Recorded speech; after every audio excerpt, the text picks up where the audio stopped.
All right, good evening, everyone. We're going to go ahead and get started. Thank you for coming tonight. My name is Brian Forget. I am the Superintendent of Schools for the Triton Regional School District. Thank you for joining us here tonight. Never quite sure with a topic like this what type of turnout we'll have. I think there are those who are feeling more confident with this type of topic, and those who are still, it brings a great deal of anxiety. So thank you for being here to be part of this discussion. This is a discussion that I think everyone in this room wishes we were not having. This is something that certainly when I was in school and many of you were in school, this wasn't something we thought about, talked about, and certainly not something that we needed to plan for. But this is the reality in which we live. We have had school safety committees in the Triton district for, I'll say, decades. We have always had close working relationships with our police departments, our fire departments, in conjunction with each school's administration, with all of the support staff at the school. We have had very extensive plans for, like I said, for decades. We have been a little slow in adopting the A.L.I.C.E approach. We have been discussing this for years, and this approach has morphed a bit. The C in A.L.I.C.E used to stand for confront. It now stands for counter. And behind the semantics of that word change, there was a significant shift in the response. So we are here. We are fully implementing A.L.I.C.E. And our hope tonight is that we give you an overview of what we have done to date and let you know our next steps. This is being video recorded tonight. Hopefully those who weren't able to be here would find this informative. So if you are asking a question later on, we do have microphones at the end of each aisle. I'll ask that you come down, kind of like the Price is Right, come all down, ask the question just so that we can pick up the questions as best as possible. You are going to hear from a lot of different people tonight in answering questions. So just to give you an overview, I'm going to make some introductions of a lot of people in this room, about half the people in this room actually, and then we're going to hear from Chief Mike Riley, who is the Chief of Police in Newbury, speaking on behalf of the 3 police chiefs, because we have such an extensive working relationship with our first responders. And then we're going to have an overview by Sean McGinnis, our District Athletic Director and A.L.I.C.E Certified Trainer, on the protocol. This is a presentation is focusing on high level. Obviously, the way this is implemented in a kindergarten classroom is very different than in a high school. So we'll go through a presentation. Sean will take us through about roughly 20-minute presentation of an overview of the protocol. And then we're going to open it up to questions, and we will dedicate as much time as we need to answer all your questions, because I think that's where a lot of the confidence will come as you have a chance to hear from all of the folks who are part of these teams.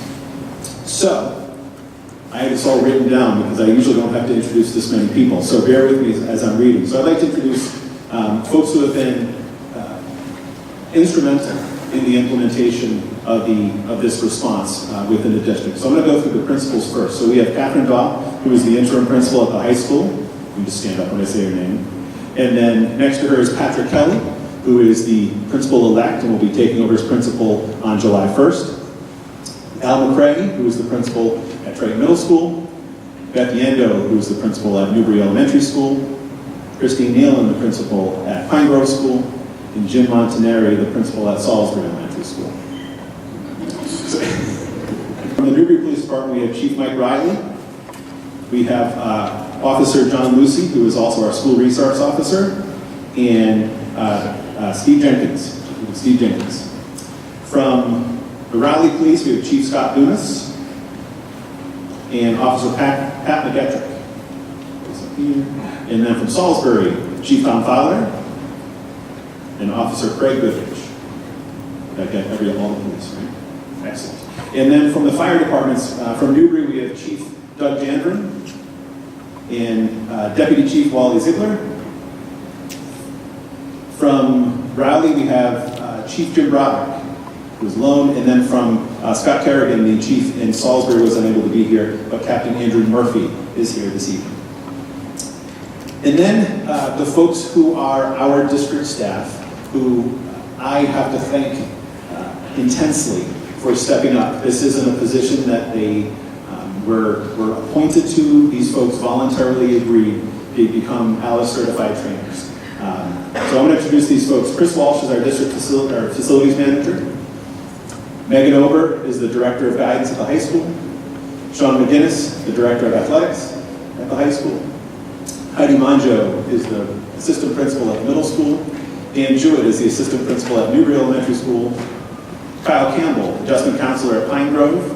And Sean O'Neill, who is not here. I don't know if something bug, we're glad he's not here. Phys ed teacher at Pine Grove. Terry Gilbert, who is the assistant principal at Salisbury. And Ellen Lincoln, adjustment counselor at Salisbury. Do we have anyone else? Nicole Perrier, assistant principal at Pine Grove. So I think that's our entire leadership team. But those folks, those A.L.I.C.E certified trainers, went through the full A.L.I.C.E protocol training.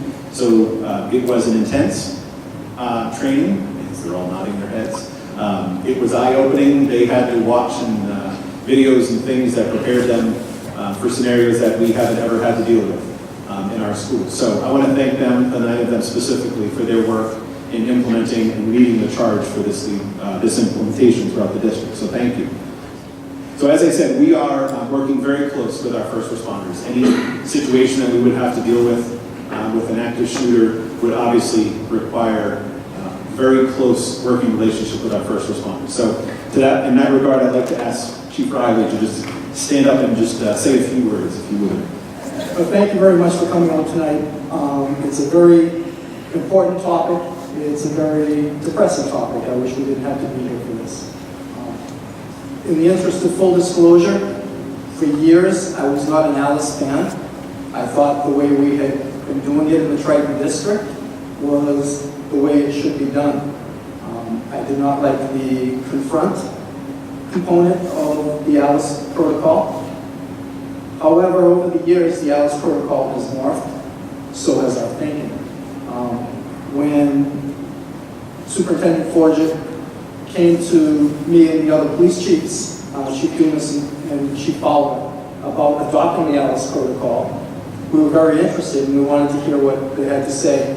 To that end, I would not fully endorse it until I went to the A.L.I.C.E training. So Sergeant Jenkins and myself were enrolled in the A.L.I.C.E instructor training, and having gone through the training, I am a firm believer in the protocol. It is amazing.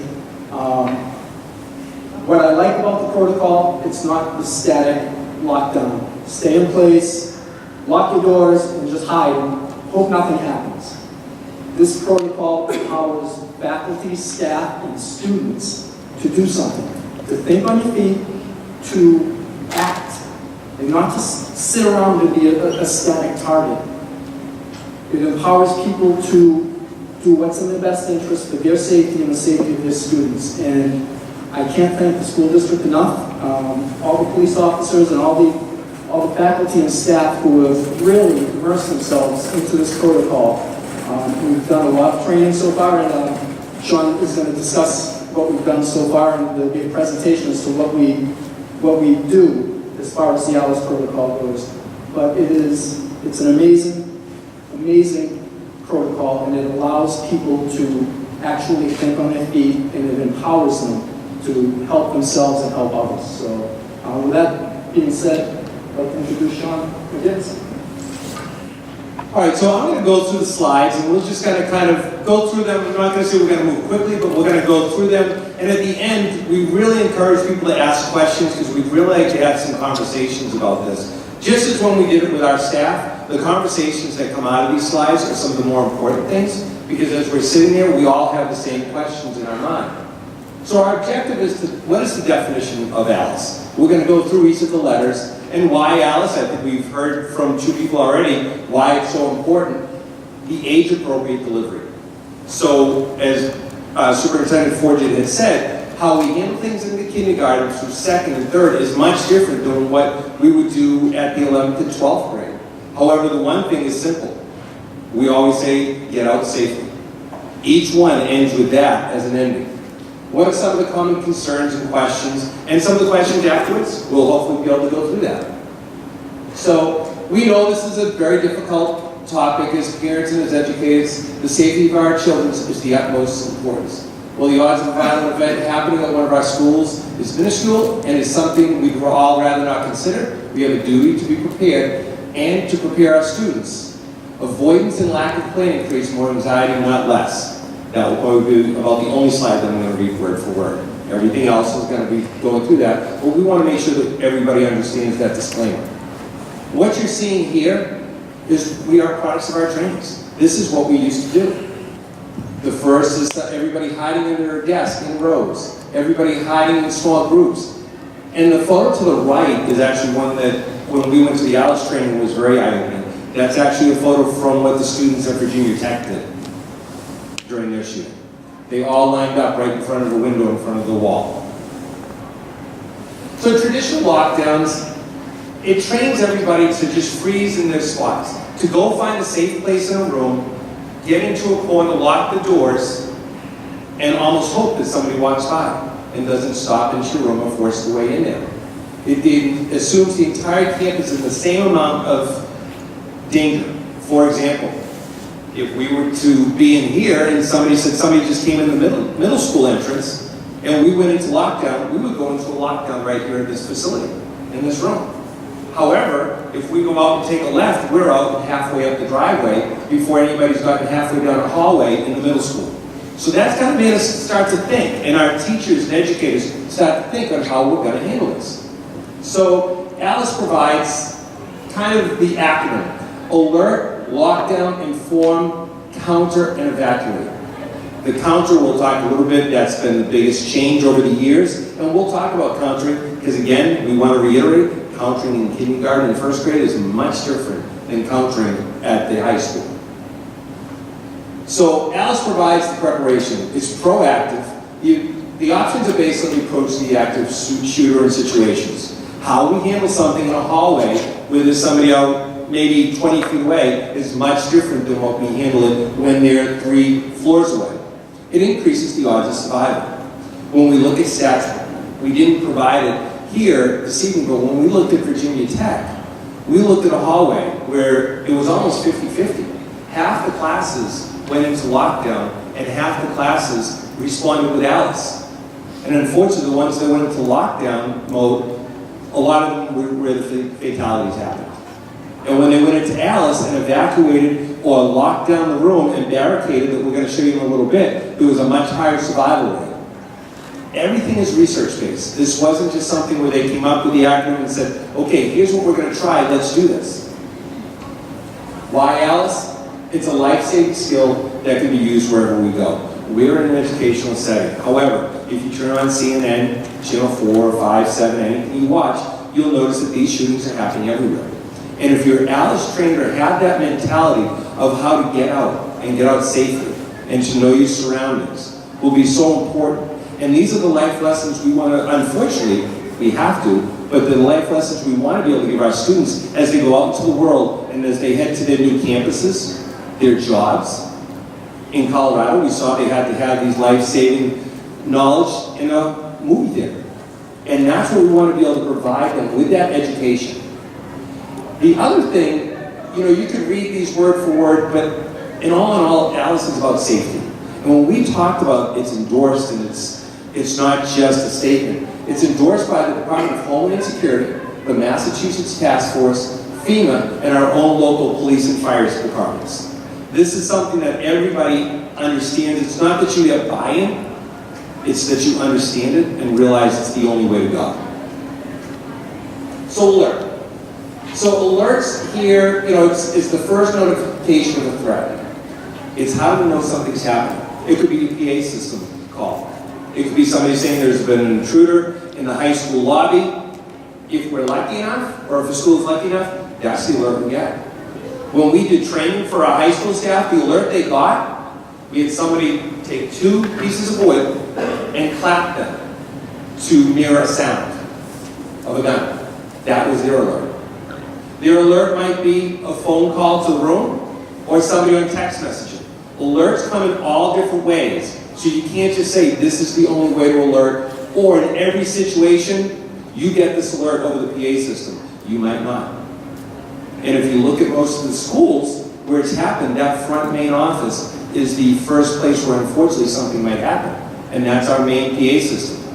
Since then, though, all of our staff has been trained on how to use the PA systems from their classroom, so it allows us to be able to provide more of an auditory type alert system.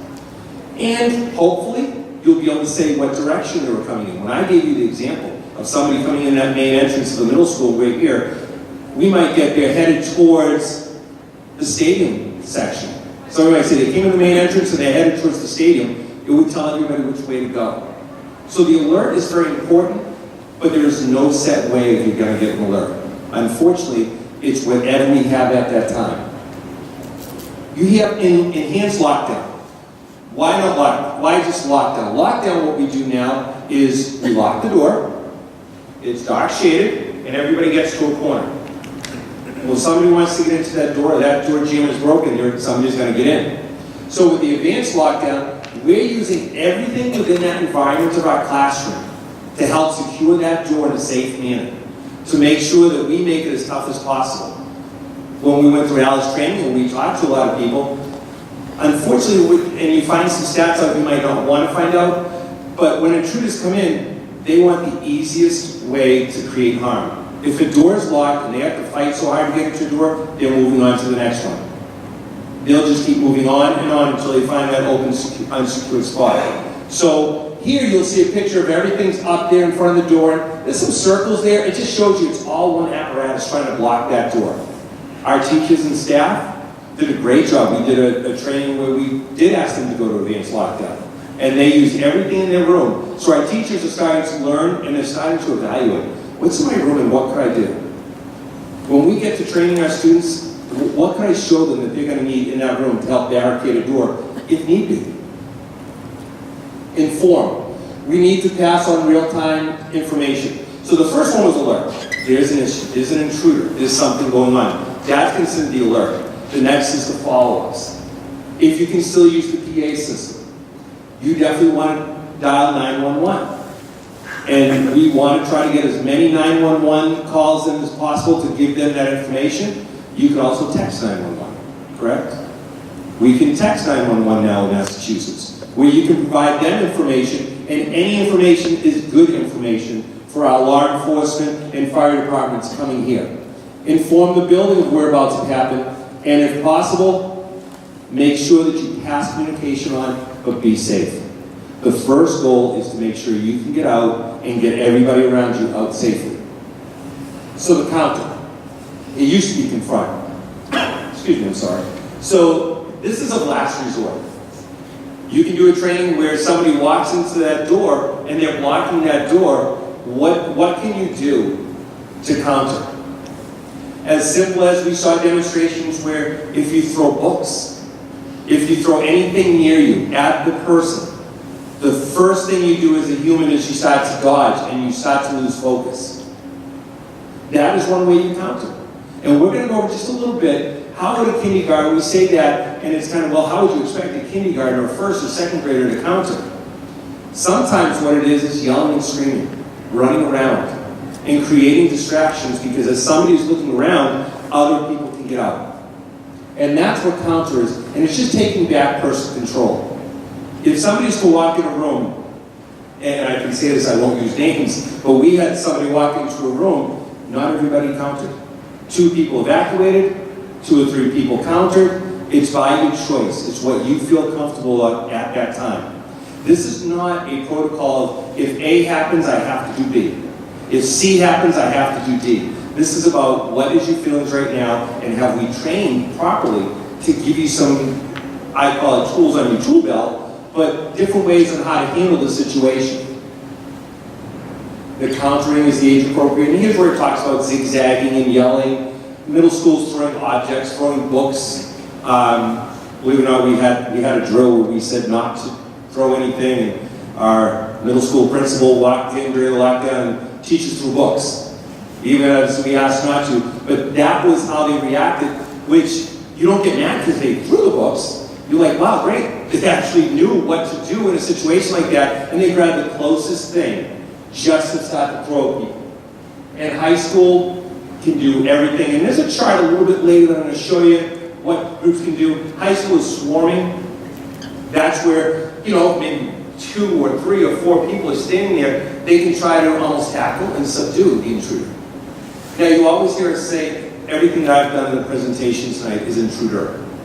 We find that, I believe there was only one attack or two attacks in the US where it was a multiple intruder case.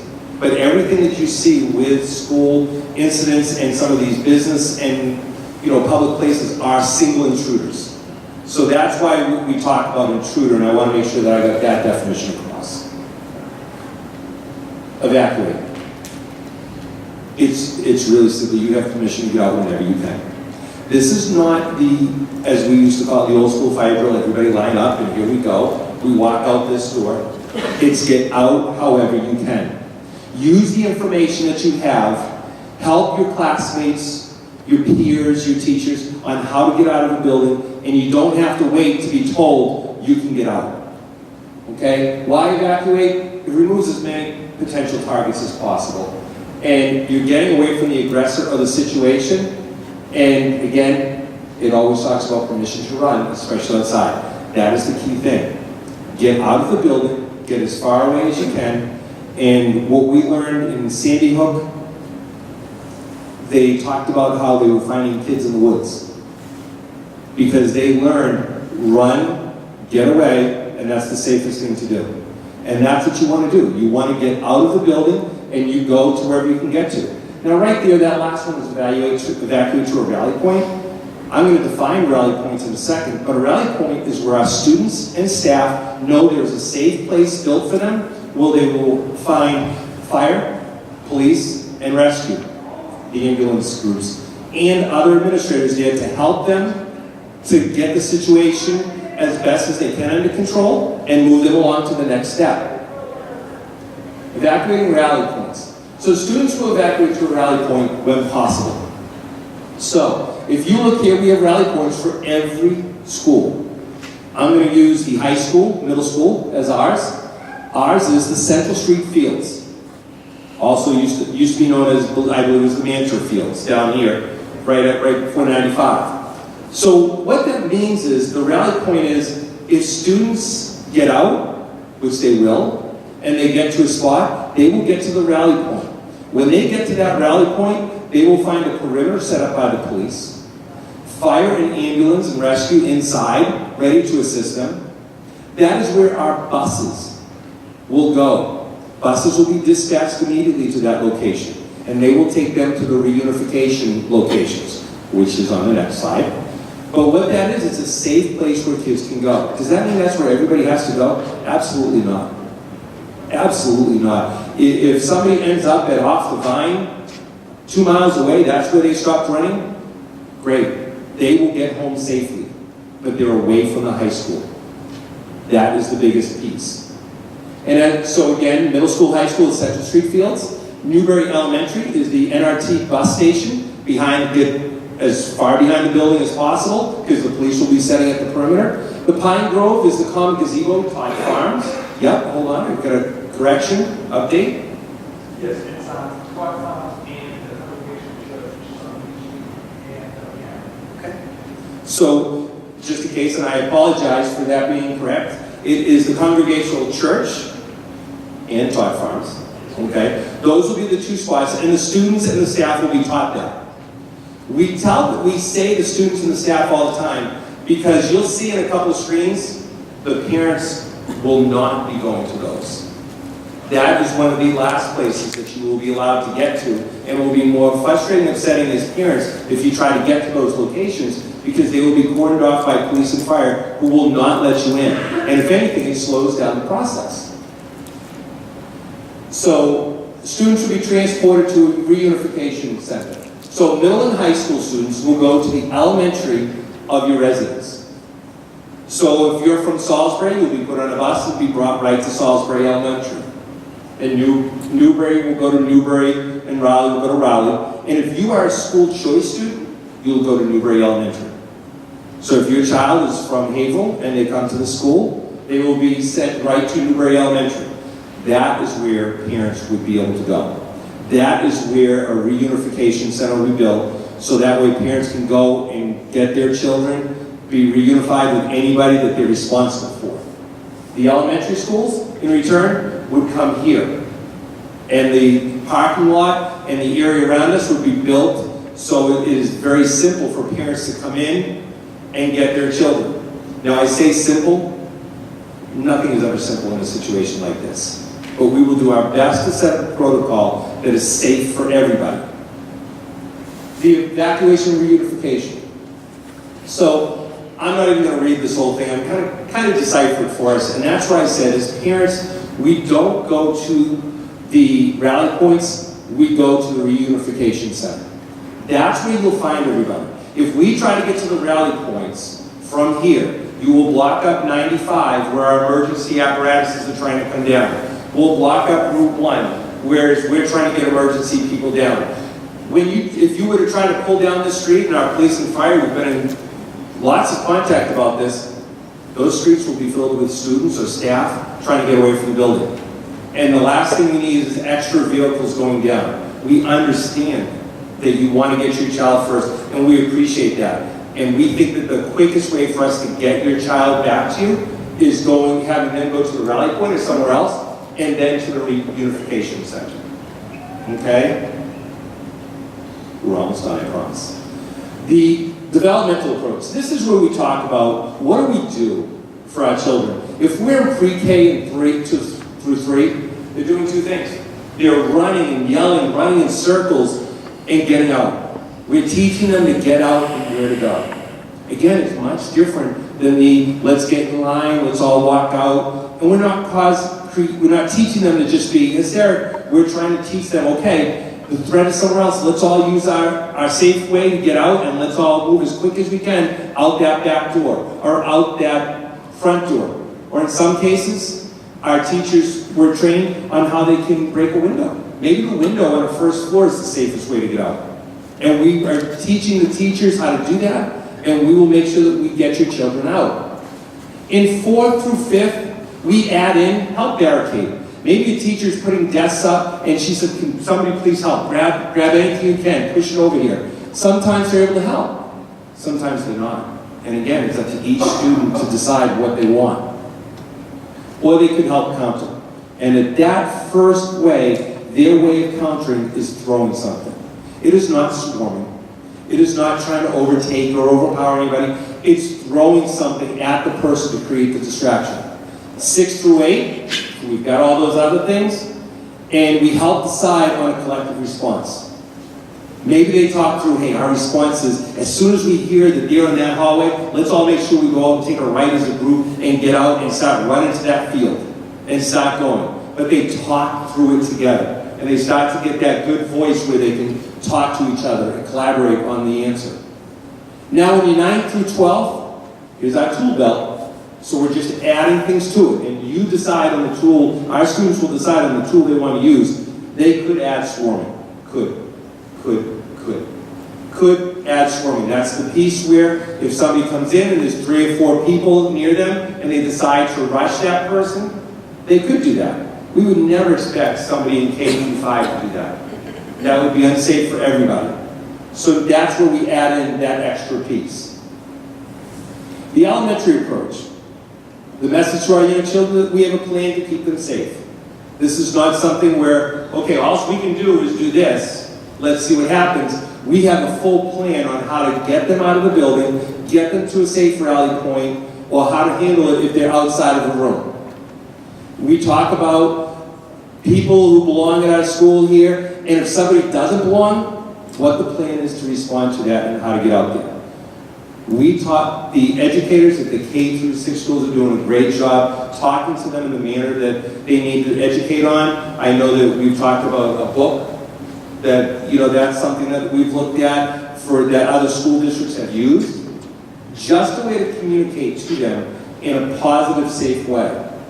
Elementary age students will be taught to follow teacher's direction in emergency or safety drill. They're still following that role. But sometimes we have to make sure that we go that next step. What if the teacher is, unfortunately, the one that had that tragic accident happen to them? They have to know that their job is to get out and get out as quick as possible. Middle and high school, they're more aware of these shootings that happen. We want to try to be able to reduce anxiety. I think sometimes the anxiety is when they don't know if there's a plan. They watch these things on TV and say, oh my gosh, I don't know if our school's ready for this. Nobody's ever sat us down and talked to us. But we want to make sure that they understand that we have a plan and that we will train them on that plan. And it gives them a sense of control. Control isn't hiding underneath the desk. A student wants to be able to understand, I have control of what I can do. I can get out. I don't have to wait for everybody else. I can go out that window. I can get my friends and go out different ways. I don't have to be in a hallway and run to a teacher and say, what do I do? I process the information I have, and we teach them how to use that information.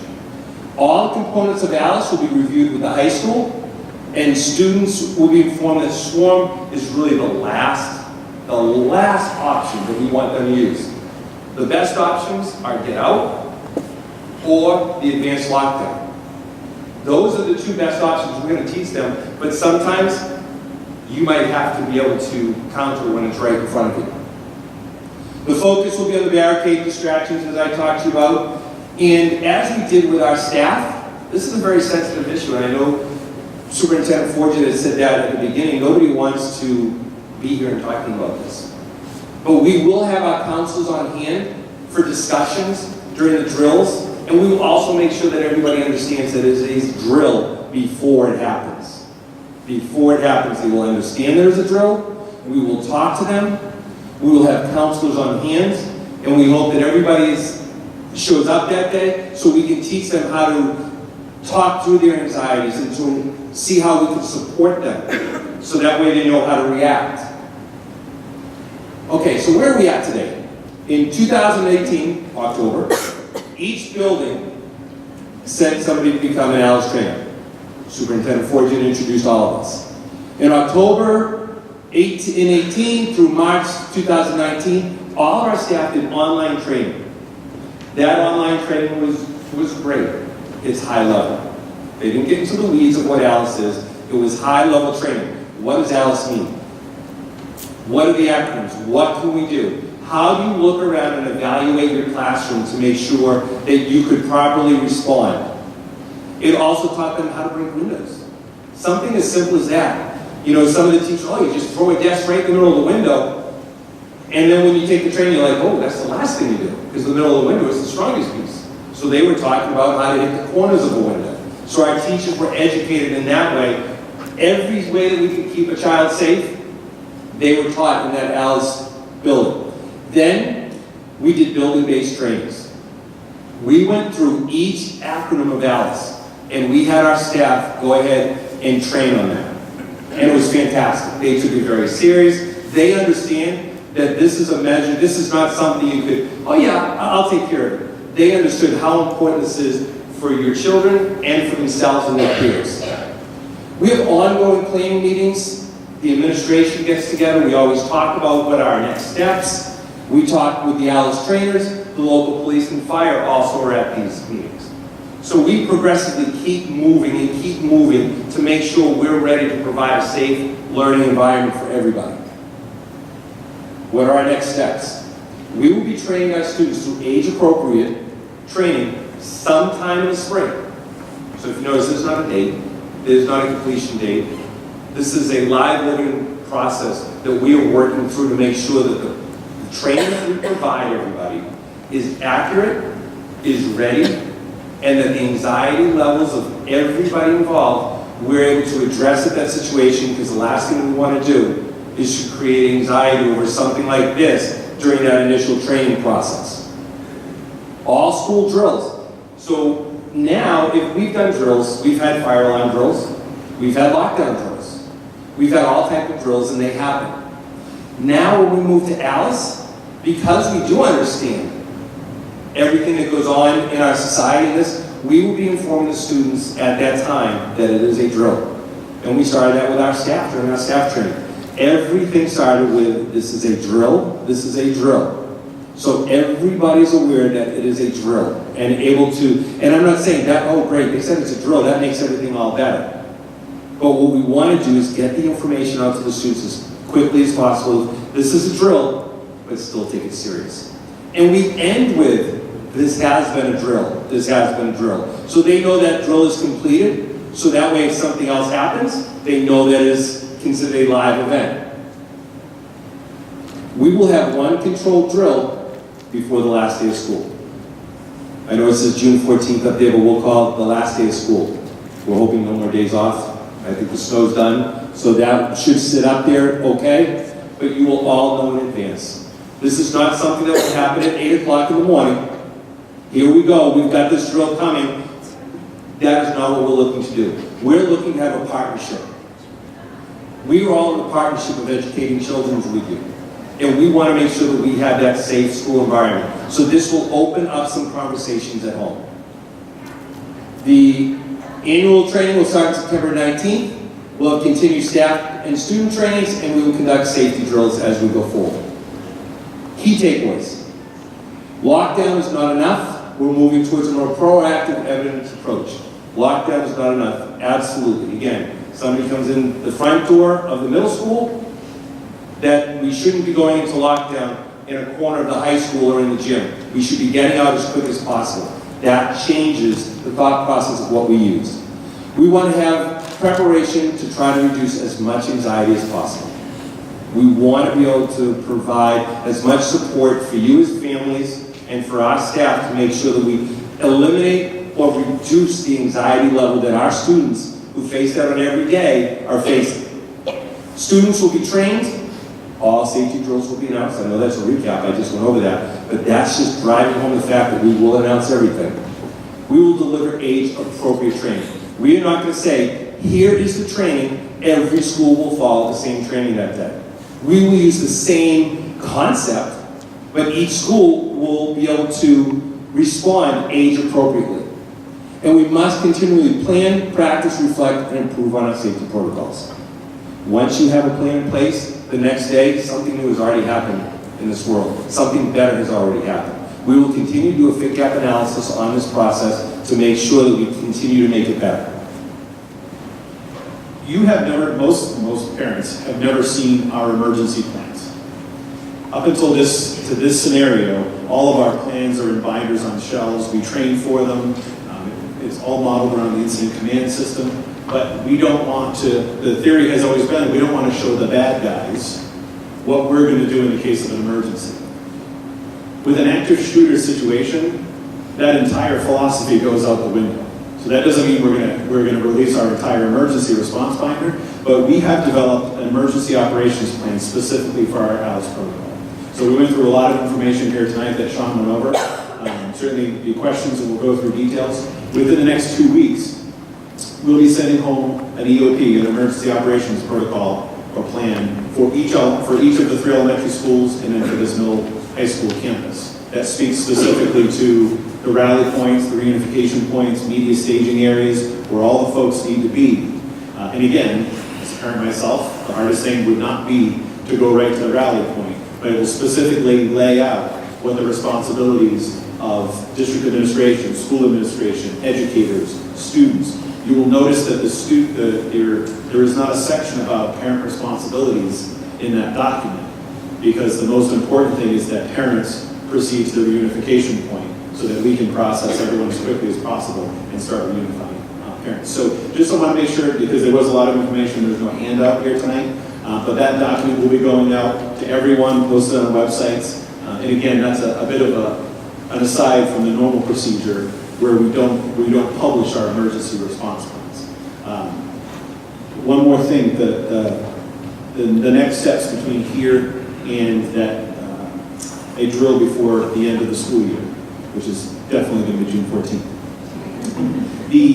To date, staff, as Sean went over, have gone through online trainings and have gone through 3 distinct trainings for counter, evacuate, and barricade. Thank you.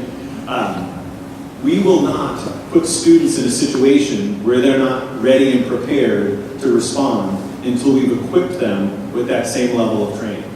The response is, teachers, I don't think anyone in this room would say that the teachers are completely comfortable with this response, because no one's going to ever be comfortable until we have to deal with it, unfortunately, if we would have to deal with it. But every time you practice this, it becomes a little bit more natural. And like today, if there was a fire drill at a movie theater, Everyone lines up perfectly and goes outside nice and quietly because they learned it in school. So the idea here is that we're going to slowly build our students' muscle memory as we're building our own muscle memory so that we have the ability to be proactive. As Sean has said, and everyone said multiple times, this is about rethinking, not an A plus B equals C equation, but thinking on your feet and giving individuals the ability to think for themselves. So I just want to make sure we reassure everyone that as we keep using the term age appropriate, the response, the training with our students will be age appropriate. And any drill, the drill that we do this year, we're going to do it all in the same day. District-wide, you're going to know about it. It's not going to be a surprise. I can also tell you, I think I can speak for all the chiefs and officers and anyone else, we do not believe in airsoft drills. You've seen this on the news where people are coming in and actually shooting projectiles. That is not how we intend, and I can tell you it will never happen in the Triton district as long as I'm here.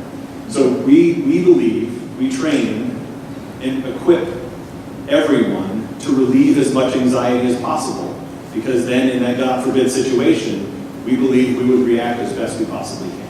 So just as we go towards that June date, again, full notification of when that drill will be. It will not be a dynamic drill, if you will, where students are going to have to decide what to do per se. We've had those discussions about it's more of a drill to walk through some protocols. As we develop next year and go through and this becomes a more normal process, then the drills would require a more dynamic situation where students and staff are having to decide, what am I hearing? Am I going to evacuate? Am I going to shelter? Am I going to barricade? Or do I have to counter? So it is going to be a logical progression as we go through the rest of this year and then begin a more normal series of drills next year. So with that said, I know there are questions. So I'll moderate, but I know there are questions and I'm not going to be the expert in the room on this. So if you have a question, if you could come down and grab one of the mics, and then we will all collectively do our best to answer the questions. As a mother of a disabled child, I'm wondering, how has the district considered how this protocol impacts those children? So I'm happy to answer this, and anyone else jump up if you would like to add in.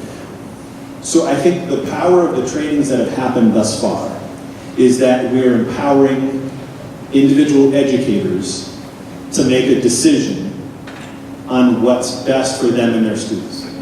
So as we've gone through these trainings with staff, certainly if people want to jump up and give examples, as we've gone through these trainings with staff, the staff are identifying areas that we need to address, whether it's barricading a door, how to barricade a door, how to, if a student is multiple handicapped and isn't able to get out on their own, what is the best strategy? We talked about if there's a student who is bigger than you, what is the strategy? If two people can pick that student up and carry them, then we're doing it. So that is the power of this training, is that it is empowered educators to do what's right for their students. Is there an explicit protocol? No, it's the same protocol, and it's been stated multiple times, and it's, as educators, it was the hardest thing to hear explain that in a situation like this, the goal is to minimize casualties. That is not something that any human being, but specifically with educators and educational institutions, when teachers are trained with our folders and their green cards and their yellow cards, and if they have 21 students they're caring for, nothing is happening unless they know where every single 21 of those students are.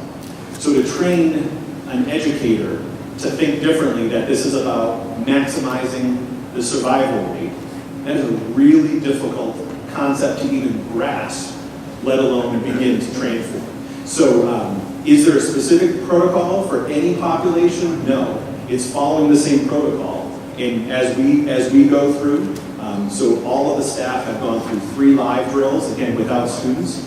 And I think each of those drills, the last drill over the last couple of weeks, involved a dynamic decision, where rather than saying, okay, we're countering this time, or we're barricading, they had to make a decision. And I think from what I've heard from all of the drills, that was by far the most powerful, where people are starting to think and think through a strategy.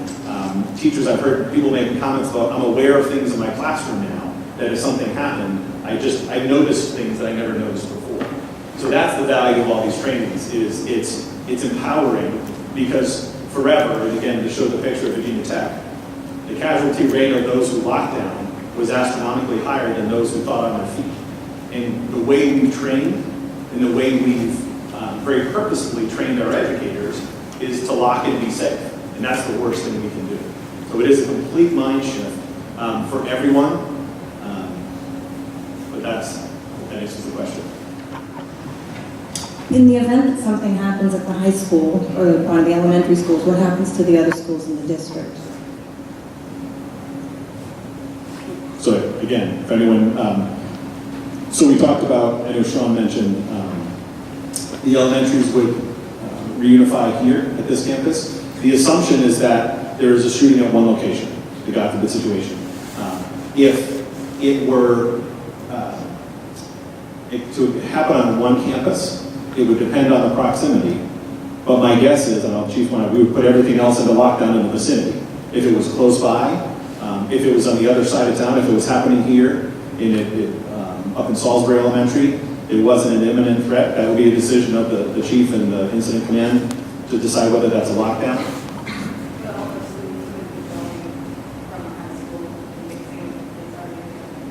They would definitely not be mixing. So the rally point is, again, we clarified, so it's the Congregational Church and Todd Farm for Pine Grove School. We use that as an example. The only campus that has two separate rally points, and that was done very specifically just based on the demographics. The rally point is where we train everyone, including students, to say whatever you do, by whatever means you need to take, you get yourself to that point. That is where we are putting our resources so that we can start the reunification process of identifying students, clarifying, organizing, and then all of our transportation would be there to start shipping students back to the reunification point, which would be this campus. So if it was this campus, and Salisbury students would be going to Salisbury Elementary, school choice or Newbury Byfield residents would go to NES, and Raleigh residents to Pine Grove. So as soon as that happened, if something happened, that is coming through the district office. That's that. And that we would instantly notify the school, and then the school would be prepared to receive those students. Absolutely. In an organized way. They'd be coming off of buses, we'd be setting up a reunification area. The other thing would be in sessions, whether it's the high school or the elementary. Depends on the day. Yeah. We reunited, and then So if you had a student at Salisbury Elementary and a high school, are you saying? school in class. Yeah. They're ready. They have to that go. at school, so I Right. have it at high school, and they're gonna come back to Salisbury Elementary, where the kids in school. So my kids in kindergarten was getting to do while high school started. His day would be totally normal until dismissal time. And then I'm assuming most parents would say, I would also like to take my kindergarten. But the day would be normal because we would be setting up reunification, not in every classroom, but either in the gymnasium or the cafeterias. So that would, again, those students would be arriving onto those campuses, those three, for this campus, on those three elementaries, off of buses. So when they're getting onto buses, we've already identified, we know parents and contacts, so they're getting on the contact lists. We have that prepared, ready to go at the elementary, and then we're reunifying as soon as the parents get there. So it would be on the same campus, but very much separated. I think it'd be hard to say the day would be going on as normal. I think one of the things we didn't mention here tonight, but one of the hardest things we will deal with is social media. As soon as something happens, you're going to know about it. Your child is going to be texting you. You're going to see it on Twitter. I know my child texts me in the middle of the day. Not that the superintendent's child does anything wrong, but it's going to happen. So it is going to be likely before you receive notifications through us, through social media and phone calls and reverse 911 calls, you will likely already know what's going on. You probably won't have the details because it will be, Mom, Dad, we're running, but the information will be out there. So our job is the difficult one of making sure that we maintain control of the situation, but also the information flow so that we can get you real-time and accurate information. We've got a media staging area to keep the media away so that the information flow is coming through the police chiefs and the perimeter and the fire chiefs that are whoever the incident commander is at the scene. And that's, again, to reiterate, it's not to keep parents away from their kids. It's the fact that if something happened on this campus, it's not just the entire Newbury, Rowley, and Salisbury police and fire departments. Newburyport, Georgetown, who else? Amesbury, Newbury, everyone. This campus would be flooded. And if those are the folks we want here, keeping everyone as safe as possible, as everyone else gets away. So it will absolutely be unequivocally the hardest part of this as a parent is to think about going in the opposite direction. So. Yeah, I actually had two questions. First question is, will any faculty and staff have a weapon available and training its use? And the second question is protocol for the police department. First officer in, does he wait for backup or does he inter-engage? So that just got really loud. I am not going to take that second question. Whoever wants to take that question. We do not equip teachers with weapons and have no plan to equip teachers with weapons, nor train them. So I would say, I think I have lots of opinions, and I readily share them routinely. We want individuals who are trained with a firearm to have a firearm. That has nothing to do with trust for teachers, but if we begin equipping educators with firearms, I think we get into a very scary space. We want our educators being the people who know and love and are expert in working with our kids. If someone were to come forward and be an expert in firearm, then that was a situation I guess we'd have to deal with, but at this point there is no plans for that. So. That's a really good question. The days of setting up a perimeter, waiting for help, waiting for a SWAT team are long gone. That was Columbine years ago. Our officers are trained. Get there. If you have somebody to go with you, go directly to the threat and try and neutralize the threat to save lives. A response in Salisbury would be Newburyport, Amesbury, Seabrook, State Police, Raleigh, Newbury. We have mutual aid agreements, so we have police powers throughout the whole county of Essex. So everybody works together. We will be training together because the logistics of all those people showing up is something we're going to have to manage. The incident commander is going to have to manage. But the officers showing up on the scene first are not hesitating. They're going in to save lives. And that's how we train. I've got two questions. First, will substitutes be trained? And also janitorial staff, lunchies? Yes, so every employee, we'll look at the principals and assistant principals, every employee that is on campus has been part of the trainings. As substitutes are hired, yes, they're becoming part of the trainings. And then the second one, the broadcast system in the school.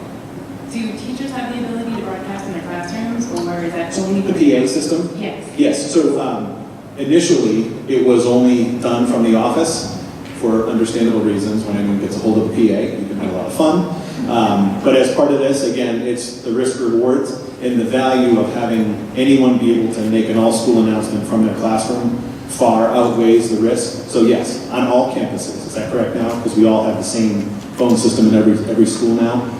PA can happen from every single phone on every single campus. Yes.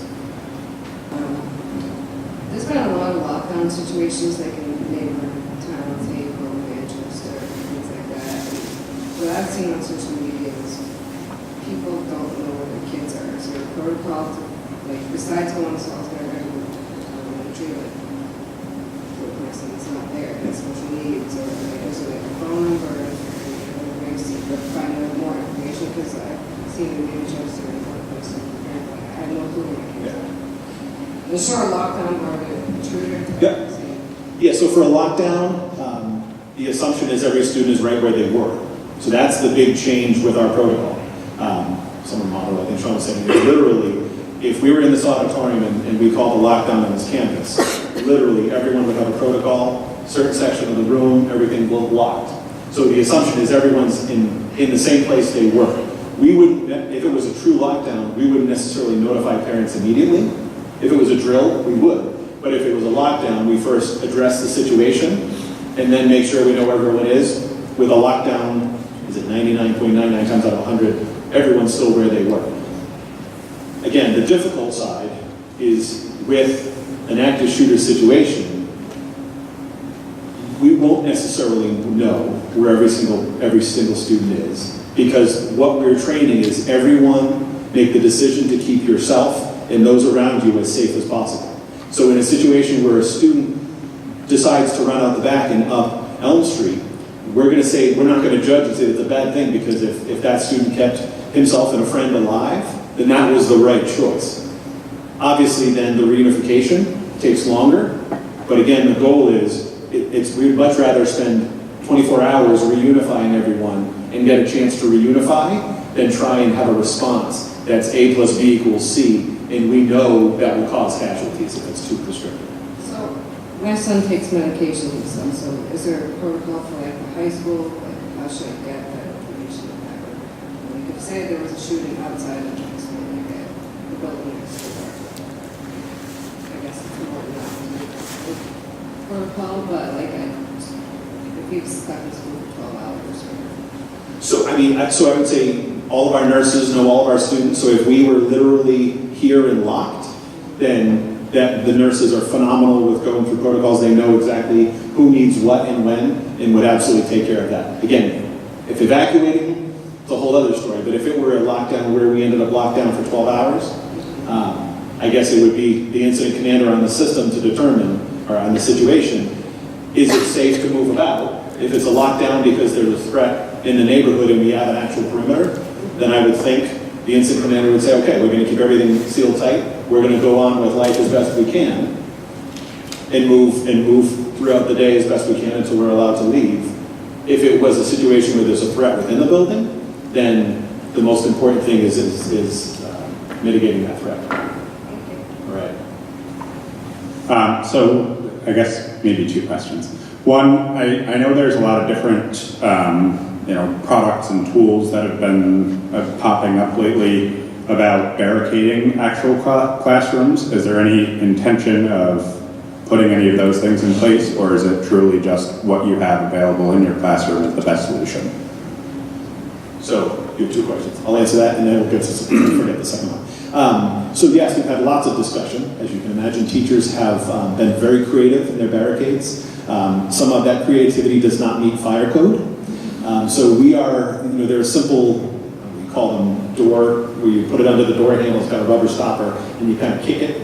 That doesn't meet fire code, because in the event that we actually needed to evacuate, that's not okay. We actually have a solution that we are working on the feasibility of, because it's replacing the entire door lock set to the tune of $600 per door.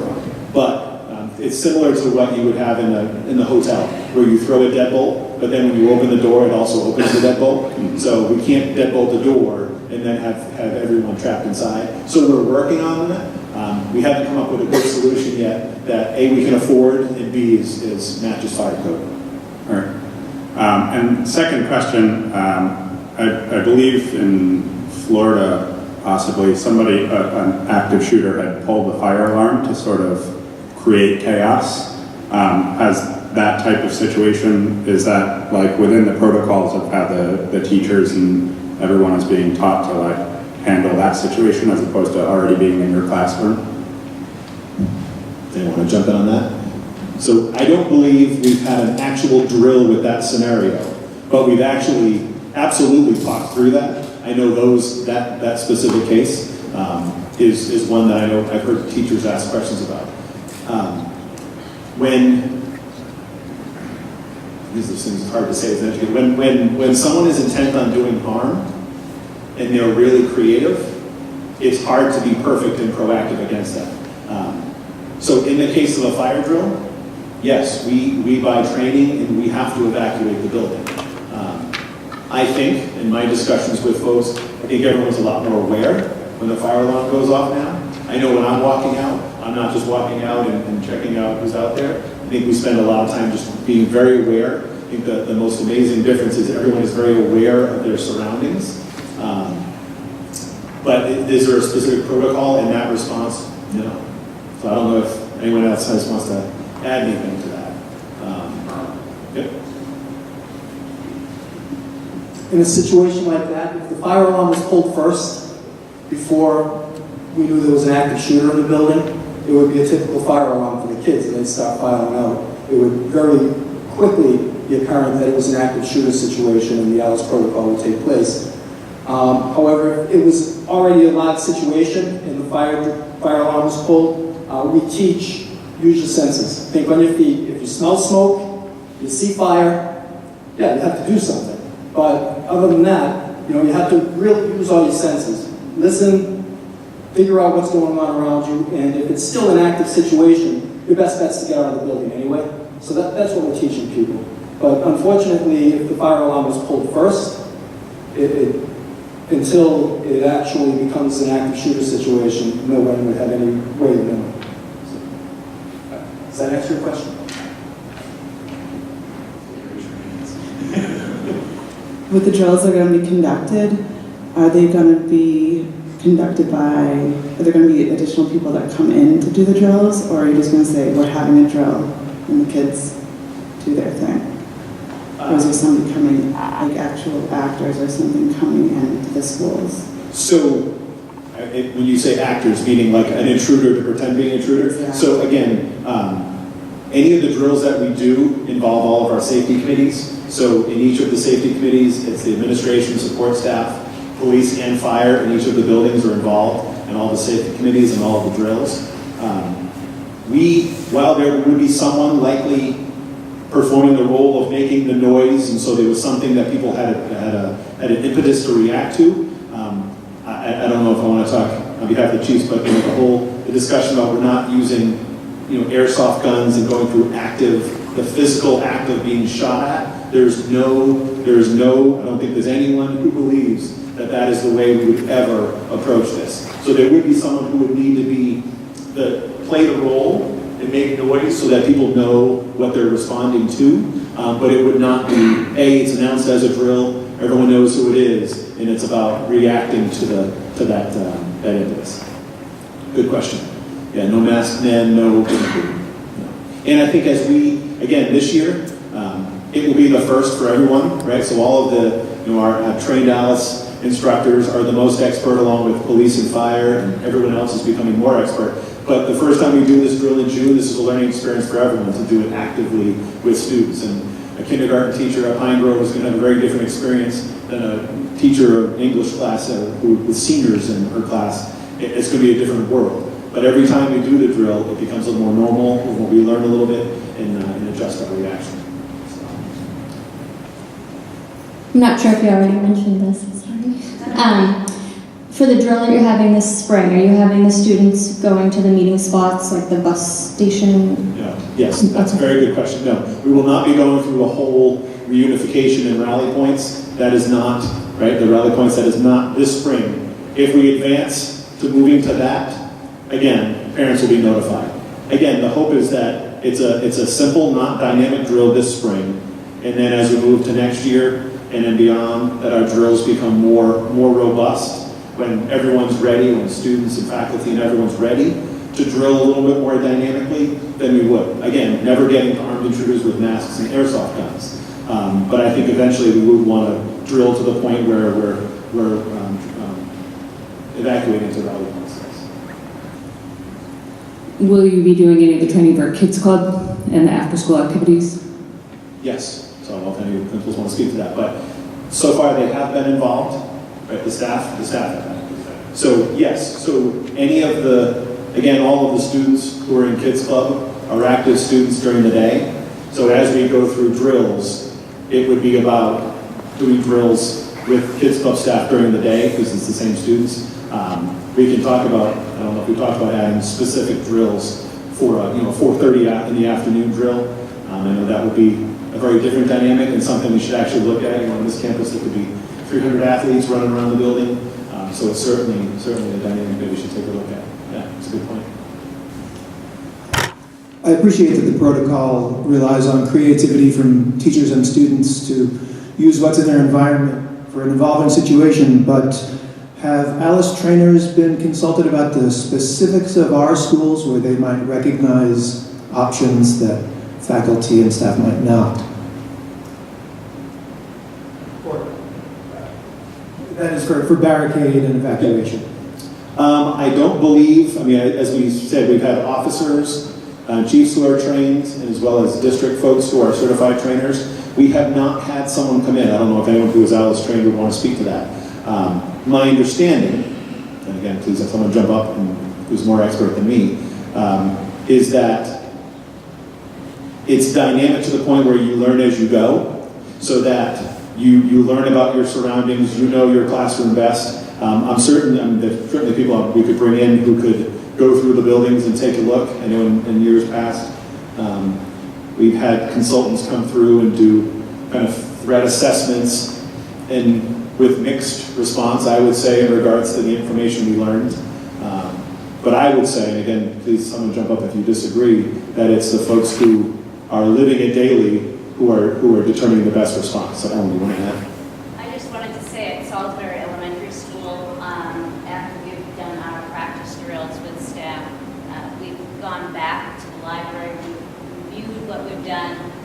Officer Goodrich has gone into the classrooms to examine what teachers chose to do, how they barricaded, how they countered, and offered suggestions to teachers. Again, there's no wrong way to do things, but just giving teachers more ideas of what they could do, what might work better versus something that they may have tried.